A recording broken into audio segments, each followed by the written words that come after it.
Hello and welcome to A View from the Bridge. My name is Joel Lammy. It's an exciting week of cricket. We've got men's finals day, women's finals day, and I think there's also the small match of the World Cup, but we can forget about that for now. I'm delighted today to be joined by cricket strategist Dan Weston. Dan, thank you so much for your time this morning. I know you're hard at work. How are you doing? Yeah, really, really good. Thanks, Joel. I'm just very hard at work preparing for a very busy month in the upcoming. So looking forward to it, but a lot of prep as well. So yeah, all good. Now, we don't normally talk about the 100 on this show, but we'll make an exception later on, as I'm obviously keen to get your thoughts on that and everything else. Before then, though, Richard, thanks again for your time. How are you doing this morning? Yeah, likewise, very excited for what's upcoming, and somewhat surprised to see Notts in the quarterfinals. I think I need to eat a bit of humble pie, but we'll get onto that a bit later. You're not the only one. I think I have to defeat to Derbyshire. We were 0 from 3. I said, forget about this year. Let's throw in some players who might be good in years to come, and let's get them some practice. So very happy to eat humble pie and delighted as well. And in a weird position where I actually didn't mind us losing to Yorkshire because I thought there's no way we're going to win 12 games in a row. So let's get the loss out of the way now. But anyway, glad to get that one done. Anyway, so as we record, tomorrow is quarterfinals day. Now, part of the reason I wanted to get Dan on was, he's someone who follows the shorter format very well. So keen to get your thoughts on those quarterfinals, Dan. We're just chatting beforehand, and I think you said you had not Surrey as the one that was hardest to call. Yeah, definitely. I think that's definitely on paper the easiest. Sorry, rephrase that. It's definitely the most sort of balanced out layout of teams in terms of that. Notts, I think, probably have the edge with the ball. Sorry, with the bat. Notts home conditions. I think it's definitely the closest one to call out of the 4 quarterfinals, and it's probably the match I'm most looking forward to. Actually, fun enough as well. Yeah, it's a shame they haven't put them on for TV. That was interesting because I watched the highlights of their defeat to Essex on Sunday, and Matt Critchley got 4 wickets. Now, I think the Trent Bridge pitches seem to be gripping quite a bit. I guess in that sense, Surrey's lack of spin might be, their Achilles heel, you could say. Yeah, they don't really have that renowned spin attack, obviously. I think that's quite a typical dynamic actually at Trent Bridge. Certainly, my experience in the 100 in recent years at Trent Bridge will be that the pitches will be quite slow with a lot of assistance for the spinners. I remember last season it was probably a really extreme version of that, and yeah, that's something that I feel that probably plays into Notts' favour a little bit. One, in terms of the fact that they've got a better spin attack, but also two, the fact that they're used to playing on those surfaces a lot more, whereas at Oval you do generally get much more of a truer batting deck. But also, Trent Bridge has got always got one very small boundary as well. It's an interesting dynamic, isn't it? What would you be saying? I guess for either side, preparing, what sort of things would you be looking at? So, for instance, any of the Surrey players, what you tactics to use against them, or vice versa. How you be sort of preparing for a visit to Trent Bridge? What sort of things in your role would you be sort of doing to prepare teams for a match of this magnitude? Well, I think it's important to first of all make the clear point that Notts and Surrey don't tend to play each other a lot in T20 because of the North-South group split. But both sets of players probably know each other reasonably well from just being around the circuit. But I think in those instances where you don't play teams a lot, I think that prep is even more important. And I would be giving a really thorough overview of the opposition team if I was working for one of those teams. That will be probably a lot of information on pace and spin matchups, hitting zones, early boundary options, where to bowl to them in terms of length, line, pace, spin, etc. And also just like the small things like, do they reverse, do they ramp, that kind of stuff would be important. And I'd also do a really thorough overview of the venue as well, because obviously if you're Surrey, for example, and you haven't played a lot at Trent Bridge in T20 over the last few years, then you're going to want to know a lot about the venue, not just the basics like pass score or average winning score and things like that, but how many boundaries does it take to hit an average winning score, what's the breakdown of that, lines, lengths, what's worked on that pitch, or the pitch is there, and if you've got the specific pitch number, then even better. Where are the easy boundary access zones? Where do you need to have the protection generally? All of this kind of stuff goes into a lot of prep. And if I'm working with a team, then generally my preference would be that we'll talk about all this as a sort of in a coaches group prior to a match, and just bounce ideas off each other really, and then that kind of feeds in organically to the players who get their own analysis that they can access if they want to as well. Yeah, I mean, looking at the Surrey side, I mean, it's hard not to be a bit nervous. I mean, you look at Roy Evans, Philippe, you got Tom Curran. You look Jordan. You look all the way down. It just looks like it's a list of international players or top franchise players. I mean, other than maybe not having a top class spinner, do you see any weaknesses there? Because I'm struggling to see it, I must admit. Well, I think the weakness comes from obviously losing players to England and having an inconsistent lineup on that basis. So that's probably a tricky one for them. Although they've got, obviously, as you say, plenty of high quality options and guys who can come in and still probably would get in most teams, even if they don't play game in, game out for Surrey. Like I said before, I think the pitches and the sort of the awareness of the pitch is going to be a critical benefit for Notts going into this match. But I think you probably, maybe this is because obviously you're Notts fans and you watch game in, game out, and you look at it, you look at the players and you realise that they're more sort of fallible than because you're looking at it from a kind of critical lens a lot of the time. But on paper, I don't really see that they're much weaker than Surrey at all, to be honest with you. And like I said, this is the one that I find the most difficult to call. That's interesting. So what do you make of Notts? Because we as you say, we can get a bit emotional. What do you think of the team? But in terms, especially the recruitment they've made. And I know you've had sort of mixed thoughts on some of the players they brought in, but so they've had Munsey, Howe, Linda, and then Amir, Ali, and now Fernando. Obviously, not all playing at the same time.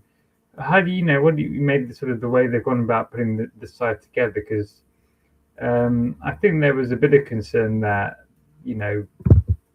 maybe we lacked a little bit at the top, and maybe the seam bowling wasn't quite as strong as it could be. But do you think they're a pretty solid side? Yeah, I do. I would say that Munsey's really surprised me actually at the top of the order, scoring almost 500 runs for the comp has been a surprise. I didn't see that coming at all, and that's one huge sort of difference in expectation to reality. Then I think the other recruitment generally has been pretty good. Benny Howe is an exceptional T20 option for Blast, bat sort of 7-ish and bowls consistently for 4 overs in his per match. So he's got a high level of match involvement. George Linder has come in and had a similar impact both with bat and ball for him, and looks a considerably better player now than he was when he was at Kent a few years ago. And the pace bowling has improved through the comp, especially with the addition of Mohammed Amir as a local player. I think that's been a real boost for Notts, because effectively they've now got 3 overseas. They've now got 3 overseas in their team, and that's it's on a technicality they've managed to do this, and it's really helped them. I think that the two left arm spin options of Linda and Patterson-White are extremely beneficial to them as well, with almost 80% of batters being right-handed. So you've got the left arm spinners matching up really favourably against teams of right-handers, and it just looks a well-balanced team. Actually, you spin options, high quality pace, and a potent. I wouldn't say a team of hitters necessarily, but a team of players who have managed to get a lot of players who've got 250 odd runs plus in the group stages, which is consistent contributors, I'd say. Interesting, because I thought Muhammad Ali, when he first started, was great in the power play, then sort of struggled a bit at the death, and then towards the end of his time here, was almost switched a bit. His death bowling was really good actually by the end. Richard, how are you feeling ahead of Wednesday's match? I think there was a bit of a collective groan amongst Notts fans when they saw they had Surrey, and I think we were all thinking, oh, maybe we'll get Essex or Gloucestershire. On paper, don't look quite as strong. How are you feeling about this quarter final? Because I must admit, me being me, I'm fearing the worst. Well, I think with home advantage, you've got to say you've got to have a decent chance. I mean, it was difficult to follow sort of on the final day exactly who we were going to get. I thought at some point it might even be sort of Somerset, and I think that, I don't know if Dan's got a better opinion than me, but I think I was rather avoid Somerset if I can. We've had some bad quarter-final losses against them, even at Trent Bridge over the years. So I think there's a bit of mental scarring there. So I was happy to avoid Somerset, but yes, it's definitely going to be a tough game. But that's what sort of the quarterfinals are. I think the spin options go well. It's been difficult to judge Notts because there's been so many close games. I was just having a look at the table, and so then that net run rate was, I think, worse than Derbyshire's in the end. They've sort of had the other side where they've had so many close games but tend to have come out on the wrong end of it. So I think they're a difficult team to judge, and I've got Notts. I think we've got them a bit wrong in some of our previews there, and didn't say they get to the quarterfinals. But being at home with the spin options and Surrey's spin options not so good. I mean, I'm not going to say I fancy them to win it, but you think it's a reasonable matchup for Notts, but they've got so many quality players, that you wouldn't be surprised they take us away. So very, very tight game, and hopefully we can get over the line. We have had a lot of tight games, so maybe that'll stand us in good stead and we can get over the line. But no, it should be a good game. I think that's one of the things I've noticed is the way we've managed to win games from nowhere. I mean, Lancashire, we look absolutely dead and buried. I mean, I don't know how we managed to pull that one off. They should have actually run to victory. And I think Durham as well, another one where they were needed like 7 and over with 9 wickets in hand, and we somehow pulled it out. So I think that's almost been one of our strengths this year, to sort of, finding a way of winning. And I think, as you mentioned, it's about who might be available. I mean, I think I've seen Hampshire might not even have Liam Dawson for their match. So I think obviously the only player we'll be missing is Ben Duckett. So in that sense, that's really helped. One player I just want to mention quickly, Liam Patterson-White, best figures for him, 3 for 13 against Yorkshire. I mean, that was some of the best bowling I've seen. He's just really developed this year. Dan, I mean, I know you obviously followed him a bit, and I mean, he looks like he's just going from strength to strength in all formats, and he must be someone that, for someone like you, when you're scouting players and recruiting, you must see him and realize he's someone who's probably at the higher end now of domestic game, I suppose. Yeah, definitely. And I'm actually quite surprised that England haven't had a closer look at him, actually, because I've always felt with England that there's no need for them to pick a specialist off spinner, because they have Joe Root, who can provide a really serviceable option in that respect already. And so they should have a spin option that turns the ball away from the right-hander. And Liam Patterson-White, especially when factor in his batting as well, is a really solid option, I think, in that sense. We had him at Birmingham last year in the 100, and he struggled to get in the team to start with. We had a lot of international bowlers in our group, but at the end of the tournament, he was exceptional for us, and I think he's an extremely talented cricketer. Someone I've been following actually for a really long time, because I felt that, even before he broke into the Notts team, he was clearly a player of talent when he was even playing second 11 cricket. You could see that he was someone who was going to have a good career if he got opportunities. And I actually spoke to a couple of counties about him in the past when he was playing, twos for Notts more often than firsts, and as someone who's potentially blocked as an option for them to look at for recruitment.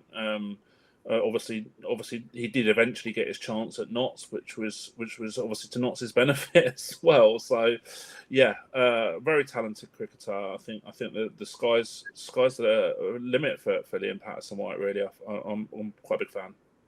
Well, what I like is when I follow you on Twitter, you're very good on sort of like highlighting about how maybe counties should be looking at second 11 or younger players or smaller counties trying to, pluck players from maybe bigger counties on getting opportunities. That's what I find really interesting. So that's the sort of thing you kind of advocate, isn't it? And are there any sort of players out there at the minute maybe you can't really name names for obvious reasons, but you kind of look at and go, well, actually they deserve a bit of a go, but they're just not going to get into their sides at the minute. Yeah, definitely. There's a good few. When I was at Leicester, I was Leicester for 2 years, and one of the things that I felt was a really good option for Leicester in terms of recruitment, you probably won't be very happy to hear, was that I was constantly pushing Leicester to look at players who can't really get game time at Notts, because obviously it's relatively close. The players wouldn't have to relocate, and you could basically turn around and say, do you know what? Give us 2-3 years, and if we're not at Division 1 level, or we're not at the level that you're happy with in that time period, then by all means we'll go move on to a Test match ground team with our blessing. But what we will do is give you opportunities. And if you look at some of the players that we brought in that sense, such as obviously Rishi Patel, who's just signed for Hampshire actually. He was at Essex Twos. We signed Tom Scriven from Hampshire, and he's been an excellent option for Leicester. Obviously, I'm not there anymore, but it's just been really pleasing to see Scriv grow into a really solid player. And then obviously Sol Budinger was probably the last one that I did before I left, who obviously you all know well from Notts. But it wasn't for the lack of trying for other players as well, I remember speaking to him about Patterson-White, Lyndon James, players who probably weren't playing consistently at that time, but were clearly good enough to warrant further opportunities. And it was a pretty key area, I feel, for the non-Test match ground teams to look at trying exploiting the teams who can't provide opportunities at bigger clubs. You looking at Warwickshire, for example. Now they've got Taz Ali, Hamza Sheikh, Chase Simmons.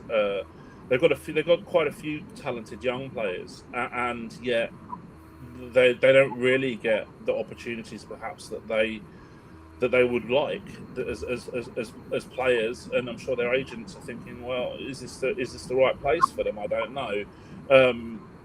But yeah, they're the sort of players that I would target. The guys who just have had a really good pedigree or done really well in the twos, and then haven't been able to get opportunities for whatever reason.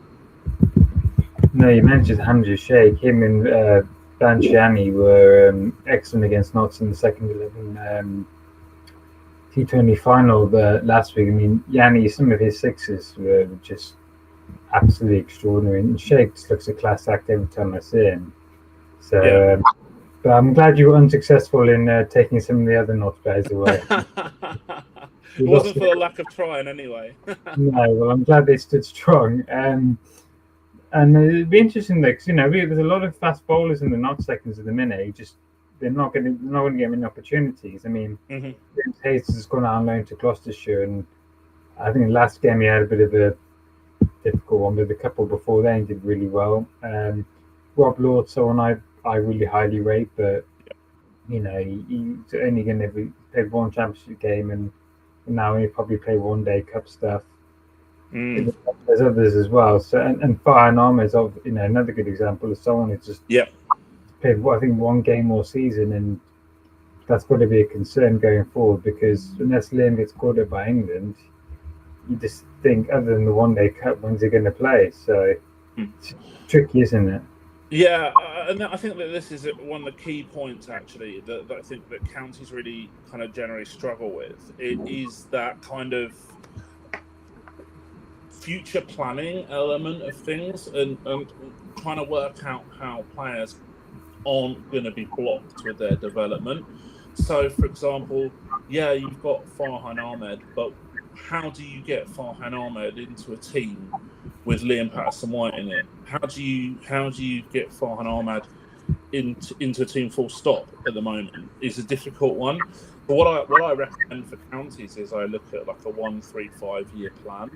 And the year one is obviously, it's going to have the crux of your existing squad, but you've got to try and work out where a player's going to be in 3 or 5 years' time, and both easing players in and easing players out is a really difficult process a lot of the time. And counties are, we've probably seen it at Notts in the past with a few of the legends. They can hold on to players for 1 or 2 years too long at the end of their careers as well. So working out that pathway for young players and working out that sort of, for want of a better phrase, exit plan for older players, I think is really, really important as well. And so you've got to have that future planning. And if you can't find a role for someone, it's probably best for all parties to let that player have an opportunity somewhere else.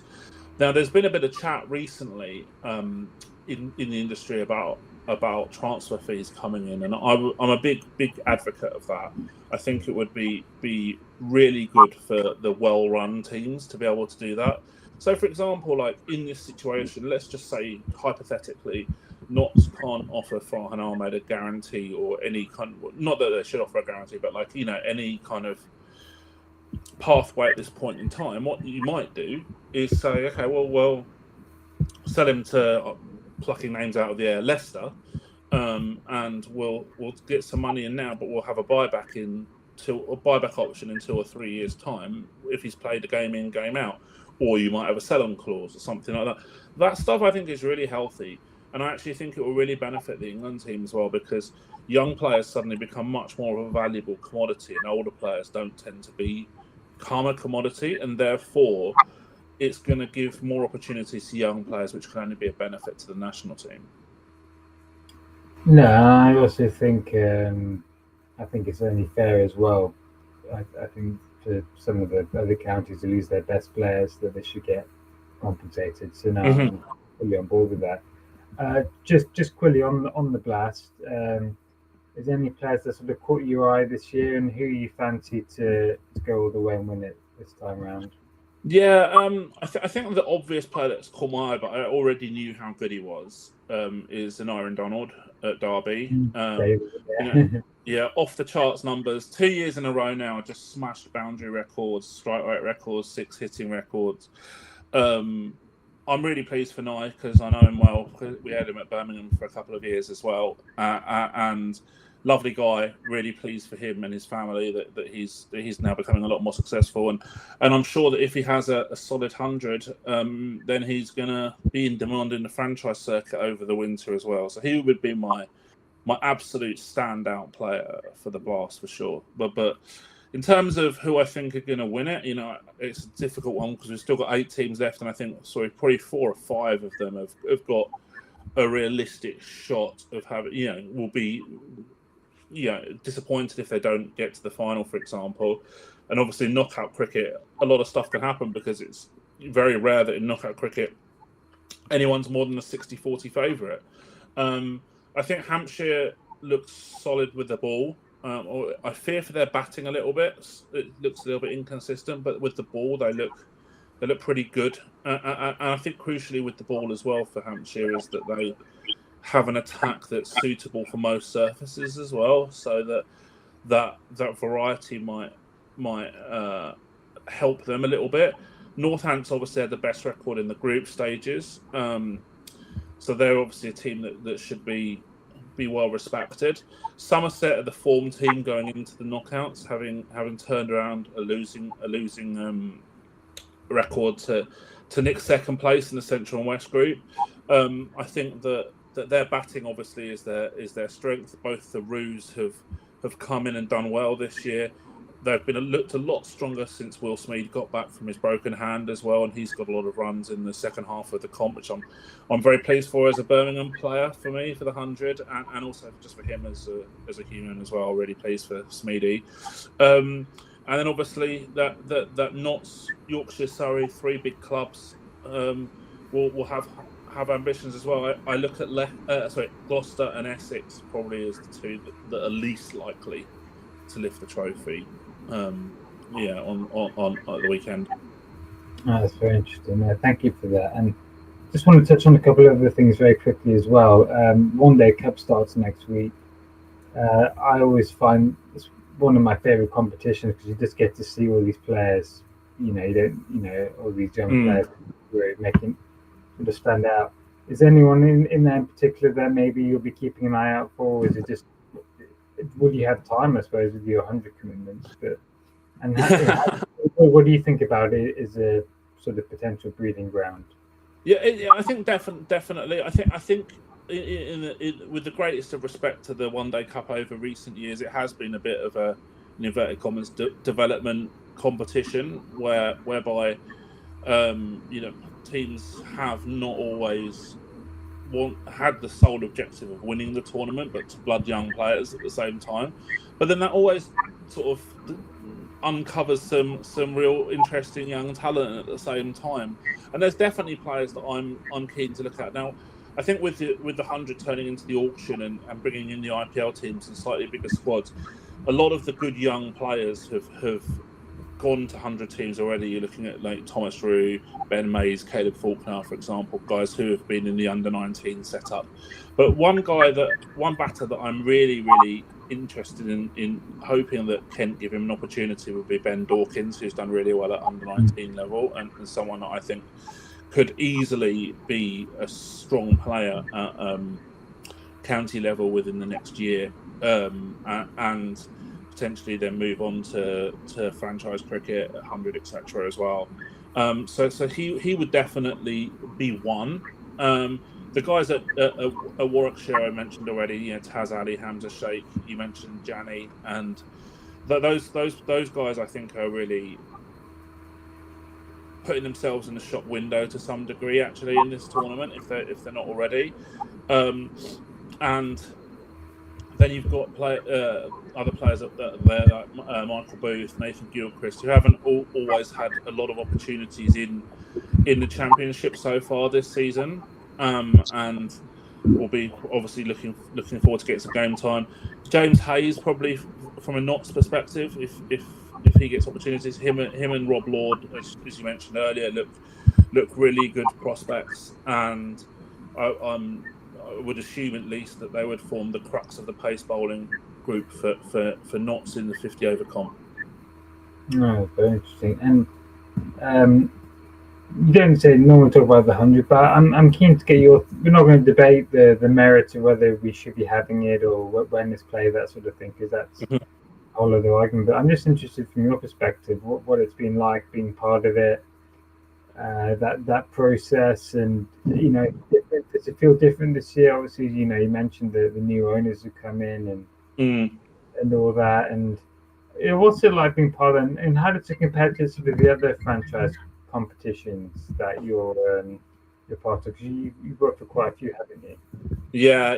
I've worked in the last year I've done 100, Big Bash, IPL and PSL. So I've had a pretty good sort of grounding in tier one franchise comps, if you like, the best ones in the world. I think the 100, I would say right now, in terms of standard, I think it's extremely high. I think it will be even higher this year with the extra overseas player in the team. So now we're going to have 4 overseas players in the 11 rather than 3, and you know, just pure logic that the 4th best overseas player for each team is going to be better than the 8th best domestic player for each team, and that's just the way it is. It's obviously logical, and the numbers bear that out too. So I think we'll see an even further increase in standard. What I would say from knowing a lot of the players and speaking to them about this stuff is that they all love playing in it. They all think it's a high standard, and that it's, from that perspective, it's a real positive. And I think it's a real positive from the players' perspective that it puts them in the shop window for franchise leagues in the winter, which I think in the past the Blast has been difficult to do because not all the matches are televised, and you can't watch them in foreign countries a lot of the time until the streams came. But I mean, you're going to have to really want to watch a player to go and dig in on YouTube to watch a stream, whereas if it's just on your TV at home, then it's a little bit different if you're overseas, obviously. So for me, that it does provide that shop window. It does provide a high quality franchise comp that we didn't really have before. And from my side of things, it's just been brilliant to work with world-class coaches, world-class players, and to travel the country doing something that I love in England as well. Like I say, standard-wise, you're probably ranking it, in my view, probably second to the IPL over all of the leagues. It's definitely a good competition for me to be involved in, and I just really enjoy pitting my wits against other people who are really good at their jobs as well, and trying to work out plans for the best players in the world, or some of the best players in the world, to how we're going to get them out or minimise their impact in the game. Obviously when they're the opposition. It's a couple of final questions for me, and I'll bring Richard back in. From your perspective of Birmingham Phoenix, who are the players that you're really excited to see get on, and what are the biggest recruitment mistakes that teams make that you see? So from a men's side of things, obviously I'm really looking forward to seeing Jacob Bethel in his first year as captain, and yeah, I'm extremely excited about, obviously him now as a player, but also how he can hopefully grow with the franchise over the next decade as well. So it feels like we've got one of the best young players in the world in a prominent role for us. So that's exciting. I'm also really looking forward to seeing, the hitting abilities of guys like Donovan Ferreira and Mitch Owen as well, players who can take the game away from the opposition very, very quickly. Death hitting was something that I think that our franchise has struggled with a little bit over recent years. So to be able to get players of Donovan Ferreira's finishing ability into our group is a real benefit. And obviously looking forward to seeing all of our overseas players, but Usman Tariq as well as someone who I think is going to bamboozle a lot of batters, hopefully. And that's something I'm really keen on. And from the women's side of things, I think that we've recruited nicely at the auction as well, and we've got a mixture of experience and some of the best young players in the country as well. Davina Perrin, Jemima Spence, who is someone that I've been watching for a long time, and has really grown into the professional game this year at Surrey, and I think will be a future superstar. And then young Phoebe Brett at Warwickshire as well, another player that I think has got a really, really high ceiling as well. So we've got, and then we couple that with experience, Tammy Beaumont and Lise Perry, for example, in the batting group. Hopefully we can achieve some great things this season.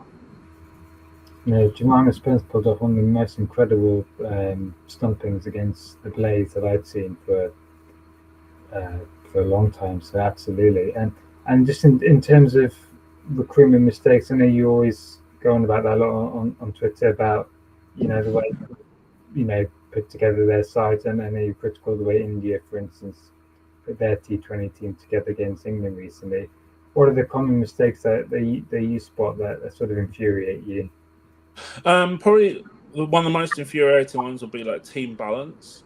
and obviously that was a reference to the India sides in these T20 games, is that a lot of teams will pick the 11 players that they want to play rather than a team, if that makes sense. So I'm important. I have a lot of importance on role-based recruitment and making sure that you're not putting square pegs in round holes, basically. And I think as well, if you're comparing, like, say, well, international cricket to county cricket or 100 to Blast, obviously, when a player goes up in standard, it's really important to try and put them in a position where they've thrived at the lower level. I think it's really unfair and pretty much setting up a player to fail if you're asking them to play a different role at a higher level to what they've done at a lower level. So you wouldn't ask a centre back to go and play right midfield in football. So why would you ask an opener to go and bat a number 7 or whatever, or a fast bowler to suddenly start bowling in the power play when they've only bowled middle or death overs or whatever, like it's just examples. But you see what I'm trying to say is and having that clear structure, so signing players who fit into your structure.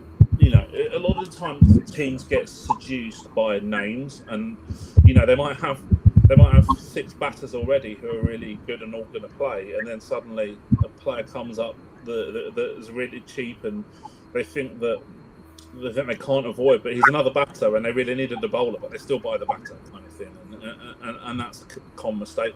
I would say the other thing as well is just that reputational based recruitment. So teams, oftentimes, I think probably the general public overvalue the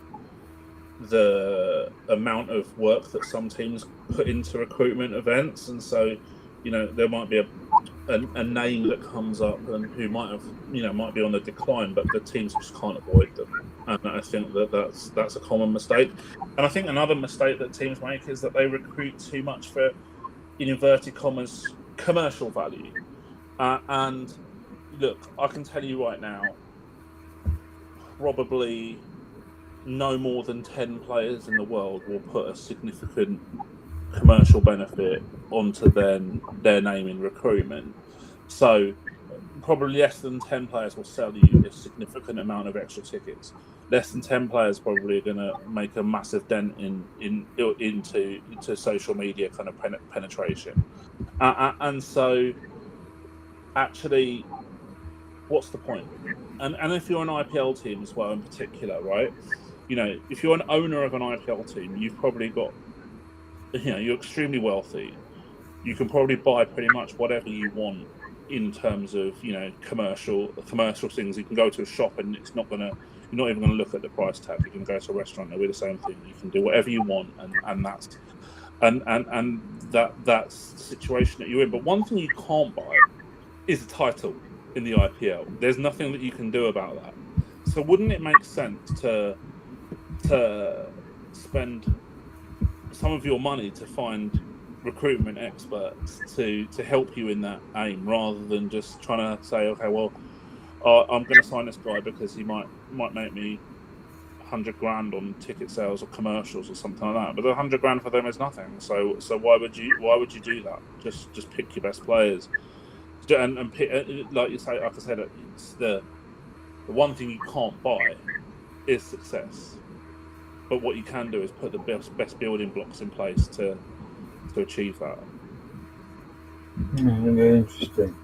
And you mentioned Usman Tariq, and he seems to have done brilliantly for Warwickshire this year as well.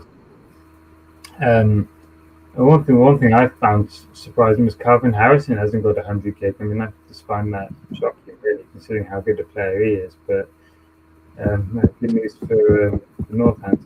Richard, keen to bring you in. You've been listening patiently, hopefully enjoying what Dan's had to say. Do you have any sort of questions before we let him get back onto his planning for the competition? Yeah, I did have a couple of quick ones.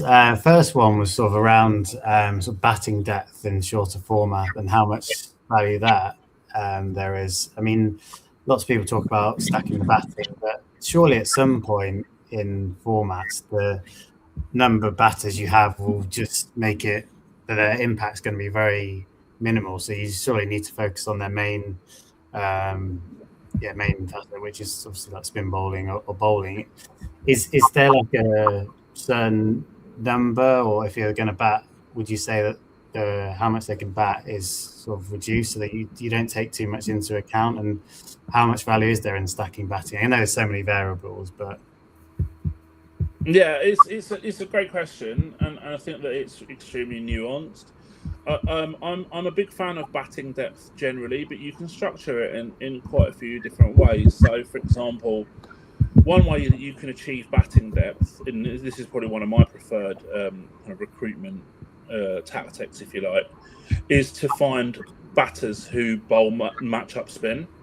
So if you've got two of those, then you can go a little bit more batting strong with your depth. And sometimes you might even have the luxury of playing like a spare batter at 7, which in a guy who might not even necessarily bowl, but because you've got bowling options out of your top 6, that enables you to structure up with that flexibility. That will be one thing. The second, I think batting depth is obviously really good, but you can't compromise your bowling because bowling quality wins you tournaments basically, and so it's extremely risky to stack your batting at the expense of your bowling. But if you can achieve kind of both of the objectives with your recruitment, and that's tough because every decision comes with a trade-off in recruitment, then I think that's a good thing. What I would also suggest is that you can't just look at batting depth from a perspective of how many balls the average player faces.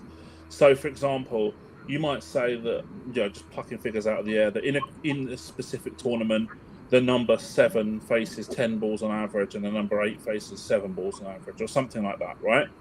You can't look at it just solely from that perspective, because what batting depth also provides is the surety for the top order that there's someone who can hopefully bail them out in a sticky situation. So if you've got really competent 7 and 8, then that's a significantly kind of gives that sort of safety net to the top order to go heavier and harder with their aggressive intent early, as opposed to sort of panicking that the number 7 averages 10 at a strike rate of 110 or something like that. Like, a bit like what India had with Harshit Rana in the T20s recently.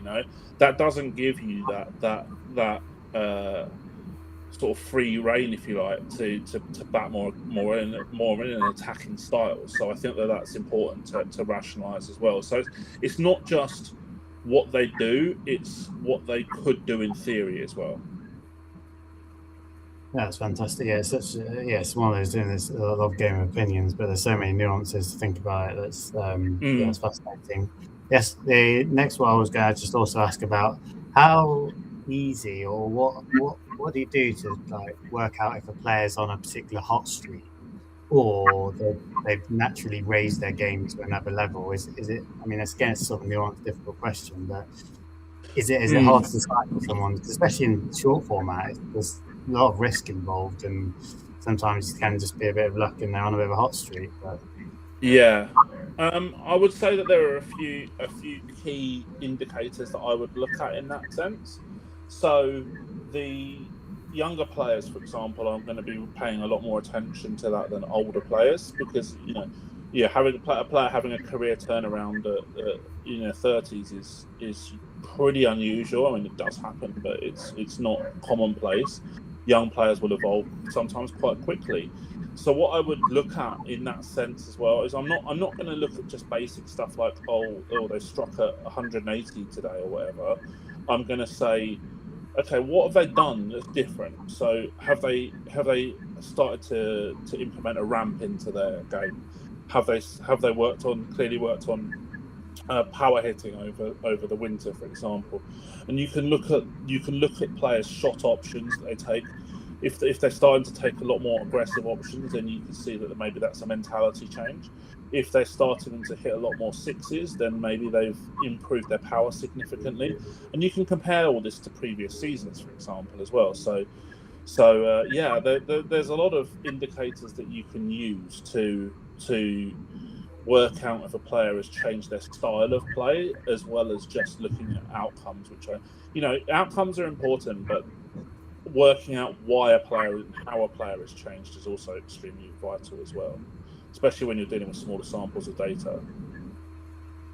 Perfect. That's really interesting. And then the last one for me was just, is there a particular, I don't know how much you said, particular player out there that you feel has a really high ceiling, but maybe at the moment is not performing particularly well, but you expect sort of big things to come in the next couple of years? Oh, that's a question. Not really. I would say not in county cricket. I would say that there's most players are probably playing to their general level of ability. I think someone who's more talented than his results have potentially given him credit for this season would, and the fact that he hasn't got a 100 deal suggests that the teams are slightly worried about him. But I think he's a really good player. Actually, is Toby Albert. He would be one that I think has got a lot of ability and quite an unusual sort of shot option range as well. So which is quite makes him quite an interesting prospect. But on the whole, I think that probably at the moment in time there's not a great deal out there that are significantly underperforming expectations right now. No, that's really interesting, and I think the only thing I was going to say is that that's fascinating insight. You should see more stuff on this on sort of cricket TV and podcasts and things like that. But no, it's really exciting. I'm also looking forward to seeing Ben Mays. I know you mentioned him; he's coming to the Rockets this year, so I was just looking forward to seeing him. But... yeah, he looks a real talent, and I known about him for a while, even before he played RL50 or sorry Metro Bank 50, I should say, for Hampshire last year. I had some of the Hampshire guys that I know tipped me off about him quite far in advance. So one of them even said that he was the best young player at that age that he's ever seen. So high praise. So I'm really looking forward to seeing how his career develops. No, it's really interesting. We could talk all day. I mean, I'd love to get your thoughts on how England select their players, and I had strong thoughts on that, but I don't think we had enough time for that. Just you mentioned players. I watched a bit of the under-19s against South Africa last few days. Bradley Sylvester from Yorkshire, 19-year-old, really caught my eye.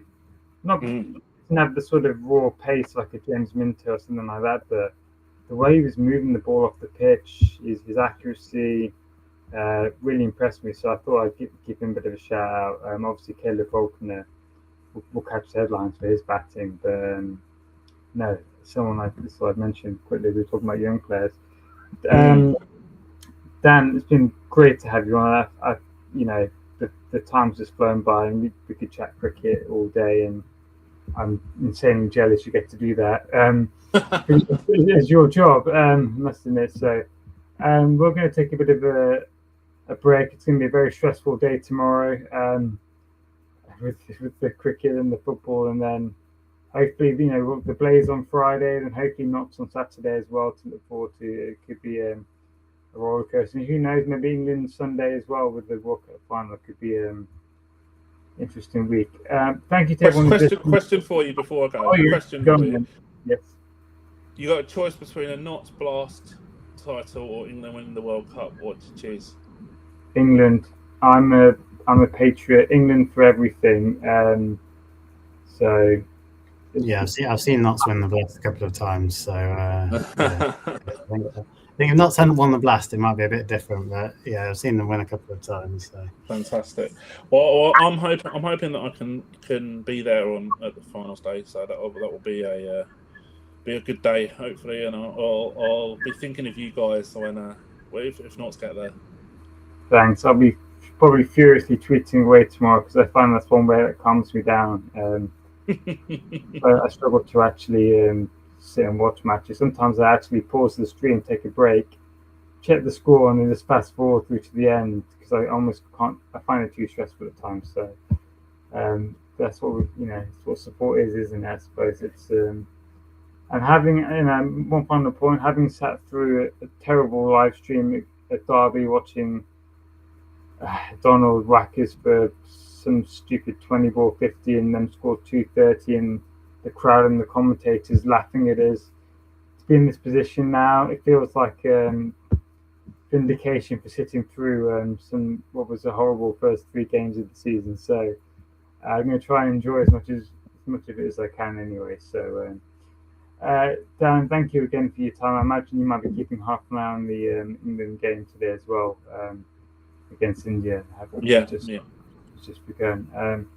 Richard, thank you to you as well. And we'll be back probably next week at some point, or the week after, to reflect on everything that's happened.